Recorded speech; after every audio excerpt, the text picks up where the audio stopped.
Al bruxismo lo aborda solo el odontólogo. Falso, porque el bruxismo tiene que ser abordado interdisciplinariamente. El fonoaudiólogo, el odontólogo y a veces hasta el nutricionista y el psicólogo.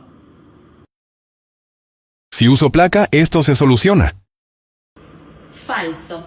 La placa solamente protege los dientes para que no se rocen entre sí, pero el trabajo de los músculos, la relajación muscular, no está siendo abordado, no está siendo tratado el problema de raíz.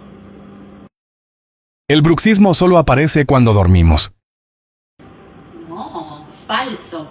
El bruxismo puede ser diurno o nocturno. Constantemente podemos estar bruxando. La exposición a pantallas favorece que la persona bruxe. Sí, es uno de los factores que genera el bruxismo. Se llama fotoestimulación y tenemos que alejarnos de las pantallas. Obvio que no es el único, pero sí, es un factor. Si sentís que estás bruxando, te espero acá, en Fono Integral, que te vamos a poder ayudar.